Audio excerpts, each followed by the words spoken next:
જય હિન્દ વિદ્યાર્થી મિત્રો। તો સ્વાગત છે તમારું ધ મોસ્ટ ડિફેન્સ એકેડમીના યુટ્યુબ ચેનલ પેજ ઉપર। તો હવે બધાને કોલ લેટર નીકળી ગયા છે, ડેટ આવી ગઈ છે અને બધાની પોતપોતાની તૈયારીની અંદર 100% એફર્ટ આપવા મળ્યા છે।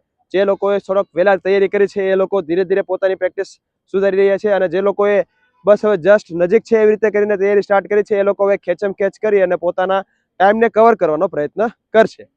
તો આજે આ વિડીયોની અંદર આપણે વાત કરવાના છીએ ગ્રાઉન્ડ ઉપર જ્યારે તમારે જવાનું થશે તો તમારે કઈ કઈ વસ્તુનું ધ્યાન રાખવાનું રહેશે, આખું પ્રોસિજર શું છે અને ત્યારબાદ ગ્રાઉન્ડ ઉપર કઈ કઈ વસ્તુની ભૂલ નથી કરવાની એ રિગાર્ડિંગ વાત કરીશું।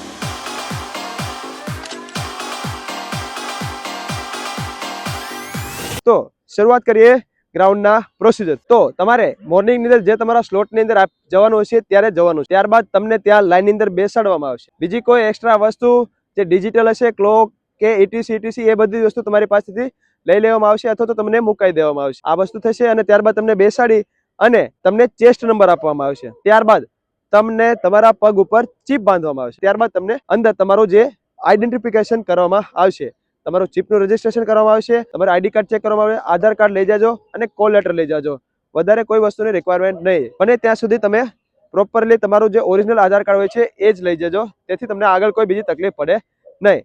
2 વખત સેન્સરનું રજીસ્ટ્રેશન થશે, તમારા જે પગમાં ચીપ બાંધે છે એનું રજીસ્ટ્રેશન થઈ ગયા પછી ફરીથી તમને એક જગ્યાએ બેસાડવામાં આવશે। ત્યારબાદ તમને બેસાડ્યા બાદ તમને ત્યાંથી જ તમારા બેચ વાઇઝ અથવા તો જે તમને ચેસ્ટ નંબર આપ્યો છે એને વાઇઝ, હવે ગ્રાઉન્ડ ટુ ગ્રાઉન્ડ થોડી ઘણી વસ્તુ વેરી કરે, ત્યારબાદ તમને ત્યાંથી ઊભા કરી અને 200 એટલે કે 50-50ની લાઈન એવી રીતે 4 લાઈન ઊભી રાખવામાં આવશે અને તમને આગળ રનિંગ માટે ટ્રેક ઉપર લઈ જવામાં આવશે। ટ્રેક ઉપર તમને 4 લાઈન કરવામાં આવશે અને ત્યારબાદ ત્યાંથી તમારો જે સેન્સરનો જે પ્લેટ્સ હશે ગ્રાઉન્ડ ઉપરની જ્યાં તમારે ક્રોસ કરવાની હોય છે એ પ્લેટથી તમને 10 મીટર આજુબાજુ દૂર રાખવામાં આવશે।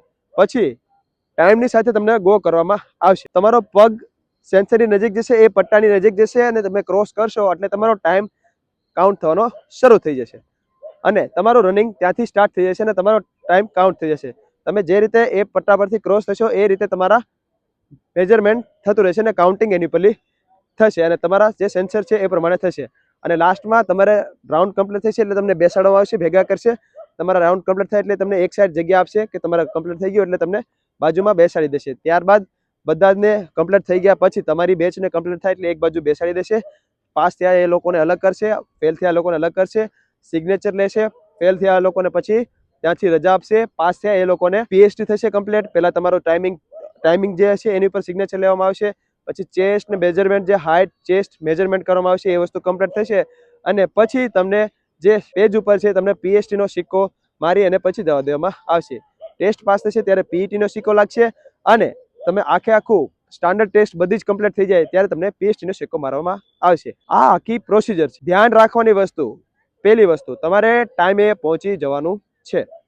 ટાઈમથી પહોંચી જવાનું એટલા માટે કે પછી ભાગદોડ ના થાય, બને એટલો વહેલા જવા પ્રયત્ન કરશો એટલે તમારે હવે ગ્રાઉન્ડ ટુ ગ્રાઉન્ડ વધુ વસ્તુ વેરી કરશે। કોઈ જગ્યાએ તમને વહેલા એન્ટ્રી પણ આપી દેશે અને કોઈ જગ્યાએ વહેલા એન્ટ્રી નહીં પણ આપે, તમારી બેચ વાઇઝ પર દોડાવશે અને બેચ તમારી અલગથી જો એ ડિપેન્ડ કરે ગ્રાઉન્ડ સ્ટાફ ઉપર અને ગ્રાઉન્ડના જે ઇન્ચાર્જ હોય છે એની ઉપર ડિપેન્ડ કરે કે તમને કઈ રીતે રનિંગ કરાવશે। બેચ તમારી બેચ વાઇઝ રનિંગ કરાવશે અથવા તો જે વહેલા એ પહેલા એ રીતે પણ રનિંગ કરાવી શકે, એટલે ટાઈમે પહોંચી જવું। બીજી વસ્તુ, આડી અવળી કોઈ પણ વસ્તુ જમવાની નથી। જમવાની અંદર ધ્યાન રાખવાનું છે કે જે તમે રેગ્યુલરલી જમતા હોય એ જ વસ્તુ જમવાની છે।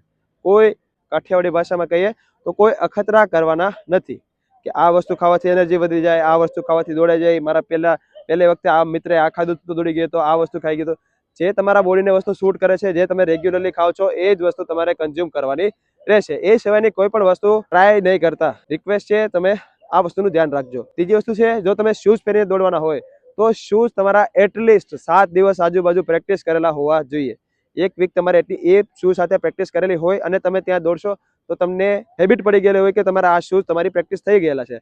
જો તમે એવી રીતે કરશો કે નવા શૂઝ લઈ જશો અને દોડવાનો ટ્રાય કરશો તો એ શૂઝ તમારી સાથે સેટ પણ થાય ન પણ થાય અને પગની સાથે સિંક થાય કે ન થાય એ વસ્તુનો ઇસ્યુ આવી શકે। એટલે શૂઝ તમારે આવી રીતે કેરી કરવાના છે। અટાયર તમારે ફ્રીલી દોડી શકાય એ રીતના પહેરવાના છે। રેગ્યુલર જે તમે પ્રેક્ટિસ કરતા હોય એમાં તમે પ્રેક્ટિસ પણ તમે ફ્રીલી જે રીતે પગ મૂવ થઈ શકે, તમારું બોડી ફ્રીલી રહી શકે અને ઠંડી પણ ન લાગે અને તમારું બોડી વધારે કવર પણ ન રહે, કારણ કે રનિંગ થશે, વોર્મઅપ થશે બોડી, એટલે તમારે પછી વધારે પરસેવો આવશે અને એ પણ ઇસ્યુ થઈ શકે. ત્યારબાદ ત્યાં જઈને તમને બેસાડવામાં આવશે. જે તમારી ચીપ બાંધવામાં આવે છે પ્રોપરલી રજીસ્ટર થઈ હોવી જોઈએ.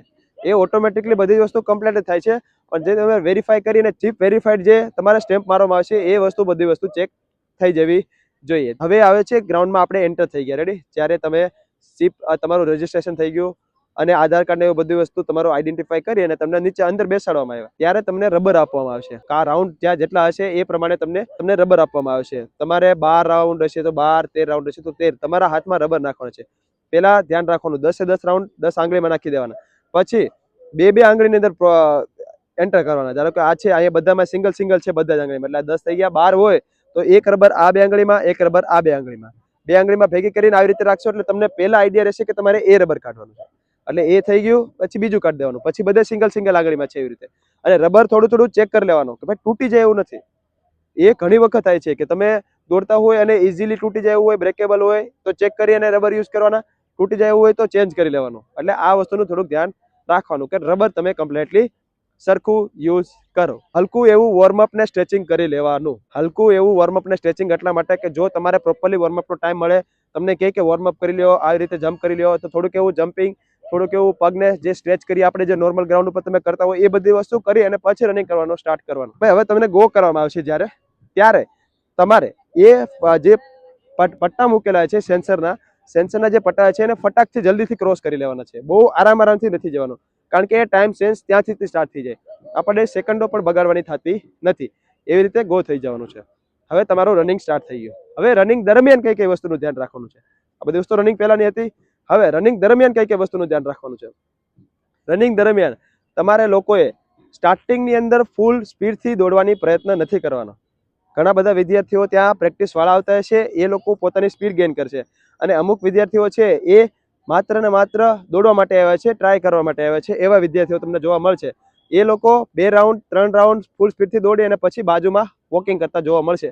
એટલે આ વિદ્યાર્થીઓથી તમારે બચીને રહેવાનું છે. તમારે પોતાની સ્પીડથી દોડવાનું છે. જો તમારી સારી પ્રેક્ટિસ છે તો તમે એ રીતે દોડો, તમારી સારી પ્રેક્ટિસ નથી તો તમે એ રીતે દોડો. એટલે આ વસ્તુનું ધ્યાન રાખવાનું છે. ત્યારબાદ જેમ ગ્રાઉન્ડની બિલકુલ એજ ઉપર દોડવા પ્રયત્ન નથી કરવાનો. તાવ નજીક તમે દોડશો એટલે કેવી રીતે થશે કે તમારી સ્પીડ બહુ સ્પીડ બ્રેક થશે. એના લીધે તમારે ક્રોસ કરવામાં બી ઇસ્યુ આવશે અને તમે તમારી જે નોર્મલ સ્પીડ હોય એનાથી થોડુંક ડાઉન થતા જશો. એટલે જે નજીક દોડતા હોય એનાથી થોડુંક દૂર દોડવાનું. થોડુંક એવું દૂર દોડવાથી થોડુંક ડિસ્ટન્સ વધી શકે, 5-10 મીટરનો ફેર પડી શકે, પણ એ તમારી સ્પીડ તૂટવા નહીં દે. એટલે આ વસ્તુનું ધ્યાન રાખવાનું. અને બને ત્યાં સુધી બીજા બધાએ જોઈને પોતાની સ્પીડનો અંદાજો નહીં લગાવવાનો કે સારી સ્પીડ દોડે છે, ખરાબ સ્પીડ દોડે છે, કઈ રીતે. આ બધી વસ્તુનું ધ્યાન રાખવાનું. સ્પીડ તમારે તમારી જે નોર્મલ સ્પીડ છે એનાથી વધારે પુશ કરવા પ્રયત્ન નથી કરવાનો. તમને આઈડિયા છે કે મારી આ સ્પીડ છે તો એ સ્પીડથી, અને જો થોડો ઘણો તમને ડાઉટ હોય તમારી સ્પીડનો તો એકબીજાનો રેફરન્સ લઈ શકો છો. નહીતર તમારે પોતાની સ્પીડનો અંદાજો હોય કે મારી આ સ્પીડમાં રનિંગ થઈ જાય છે તો પછી ખોટું બીજા ઉપર ભરોસો રાખી અને પોતાની સ્પીડને અપડાઉન નહીં કરવાની. ત્યારબાદ તમારે ઘણા વિદ્યાર્થીઓને ત્યાં શ્વાસ ઉપર વધારે ફોકસ રાખશે કે મને શ્વાસ ચડવા મળશે. એ શ્વાસ ઉપર વધારે ફોકસ નથી રાખવાનું.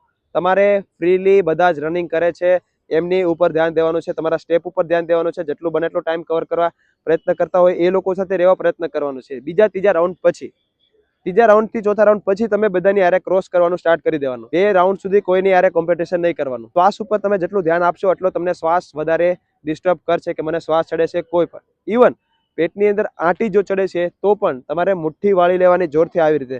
એનાથી કોઈ ઇસ્યુ નથી, એ કોઈ સ્પેશિયલ વસ્તુ નથી, પણ એનાથી કેવું થાય કે તમારું ધ્યાન અહીંયા આવી જાય. આવી રીતે તમે દબાઈ રાખો એટલે તમારું ફોકસ હાથમાં આવી જાય, એટલે તમારે આંટી ઉપરથી ધ્યાન હટી જાય અને 1-2 રાઉન્ડથી આંટી છૂટી જશે. આંટી ચડીને તમે મૂકી દીધું તો પછી મુકાઈ જશે. પછી જેટલું તમે વોકિંગ કરશો, જેટલું ધીમે ધીમે ચાલશો, આટલી તમારી આંટી સોલિડ થતી જશે, આટલું પેટ પકડતું જશે. પછી છાવ પતી જશે ત્યારે તમારી આંટી રિલીઝ થશે. એટલે પેટમાં આંટી ચડે અને આ રીતે સોલ્યુશન કરી લેવાનું. ત્યારબાદ રનિંગ જ્યારે કમ્પ્લીટ થવાનું હોય, ફાઇનલ જે 2 રાઉન્ડ આવે ત્યારે તમારે મેક્સિમમ લોકોને ક્રોસ કરવાના છે. ટ્રાય કરવાની છે કે તમે મેક્સિમમ 1 કે 2 રાઉન્ડ સુધી મેક્સિમમ લોકોને ક્રોસ કરો, એટલે તમારો કોન્ફિડન્સ બિલ્ડ થાય. સારું દોડતા હોય એને ક્લોઝ રાખો, એનાથી આગળ નીકળવા પ્રયત્ન કરો. જે હલકું દોડતા હોય એને ફટાફટથી ક્રોસ કરો. એટલે આ રીતે તમારો ટાઈમ જલ્દી કવર થઈ જશે અને તમારો કોન્ફિડન્સ વધશે કે મેં આટલા જણાને ક્રોસ કર્યા, આટલા ફટાફટ થયા. પણ છેલ્લા રાઉન્ડના વચ્ચેના રાઉન્ડની અંદર સ્પીડ મેનેજ કરીને રાખવાની છે. એટલે લાસ્ટના રાઉન્ડની અંદર આ રીતે પ્રોસેસ કરવાની. ત્યારબાદ તમારે રનિંગ કમ્પ્લીટ થાય, બધાય ટ્રાય કરજો કે 1 રાઉન્ડ એક્સ્ટ્રા દોડી લ્યો. જે સ્પીડથી મેનેજ કરી છે, તમારે 12 રાઉન્ડ હોય તો 13 દોડી લો, 13 હોય તો 14 દોડી લો. પણ એક રાઉન્ડ ભૂલથી જો તમારે પ્લસ માઇનસ થશે તો ઇસ્યુ થઈ શકે, એટલે એક રાઉન્ડ એક્સ્ટ્રા દોડજો. કમ્પ્લીટ થઈ ગયા પછી બાજુમાં બેસાડ છે ત્યાં હલકું ફલકું સ્ટ્રેચિંગ કરી લેવાનું, એટલે આપણે પછી આરામથી બીજી બધી વસ્તુની અંદર કોઈ ઇસ્યુ ના આવે. હલકું સ્ટ્રેચિંગ કરી અને પછી આરામથી બાજુમાં બેસી જવાનું. તમારે ટેસ્ટ કમ્પ્લીટ થઈ ગઈ. તમારા જે કાગળ હશે તમારો જે એ વસ્તુ હાથમાં રહેશે. તમારો આખી ટેસ્ટ દરમિયાન તમારા હાથમાં કોલ લેટર રહેશે. તમે લઈને જશો પછી તમારો સ્ટેમ્પ લાગશે, બધી વસ્તુ કમ્પ્લીટ થશે. આ પત્યા પછી તમારું મેજરમેન્ટ હશે, તમને થોડીક વાર બેસાડવામાં આવશે, બધાને કમ્પ્લીટ થઈ જશે. પછી પાસ વાળાને અલગ, ફેલ વાળાને અલગ બોલાવી અને ફટાફટથી સાઈડ કરી અને જે ફેલ થયા હશે એ લોકોને રવાના કરશે. પછી પીએસટી ની અંદર ધ્યાન રાખવાનું છે કે જે વસ્તુ તમે પ્રોપરલી પ્રેક્ટિસ કરી છે એ રીતે તમે પીએસટી ની અંદર કરો. તમારી હાઈટ થઈ જાય છે, ચેસ્ટ થઈ જાય છે, બાકી બધી જ વસ્તુ તમને આઈડિયા હશે.